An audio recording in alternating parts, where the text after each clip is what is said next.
Amoy pa lang, ulam na. O mga besh, try niyo na tong adobo ni Aling Buningning. Iba't ibang bersyon ng adobo ang makikita at matitikman dito sa ating bansa. Pero bakit di mo subukan ng adobo ni Aling Buningning?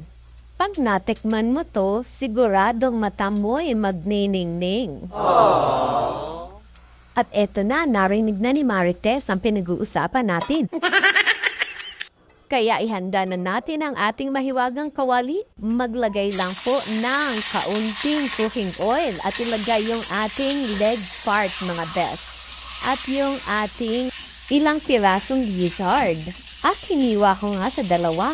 At eto na nga mga besh, ang gustong sumali kanina pa, ang di mabilang-bilang na Marites.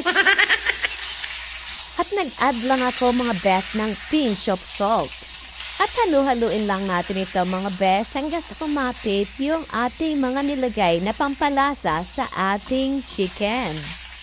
At pagkatapos yan mga besh, takpan natin ng 5 minuto. Ayan na mga besh, lumabas na yung katas ng ating chicken. Halu-haluin lang natin ulit ito na may kasamang sayaw ni Sister Nits de Guzman Reyes. Salamat sister sa magandang komento mo ha. At nailagay ko na nga dyan mga besh yung ating minced garlic. So yan mga besh ay hindi naman dapat natin i-overcook. At isunod na natin itong dried bay leaves. At ngayon pa lang natin mga besh, ilalagay yung ating chicken liver.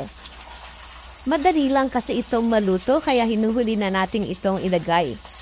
Itong si Sister Vilma Santiago ay batikan din sa pagluluto. Sure, matatakam din kayo pag napanood nyo. Naglalagay nga rin pala ako ng isang sachet ng oyster sauce dito mga besh. Vinegar na pang paasin. Huwag haluin agad-agad mga besh ha. At itong ating soy sauce. At siling labuyo para may kapit sa ating mga dila. Pagkatapos ay ating takpan. After 4 to 5 minutes, halu-haluin lang ulit natin ito mga besh ng paulit-ulit.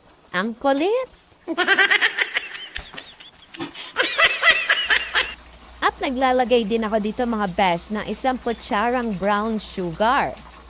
Ito nga ang aking instant boiled egg. Binabaw ko lang yan sa aking sinaing. Laking tipid kay Aling Buningning. Hayaan lang natin mga besh na kuluan ng kuluan sa ating mahiwagang kawali itong ating chicken adobo. At kapag nagbabawas na ng sabaw itong ating niluluto, ay, alam nyo na ang hudyat niyan mga besh. At lagyan na natin ng spring onions dahil alam kong hindi lang ako ang natatakam dito mga besh. O sige na nga, ano ba ang laging sambit ni Aling Buningning? Ihanda na ang mainit-init na kanin at tayo nang kumain. Thank you for watching. Bye!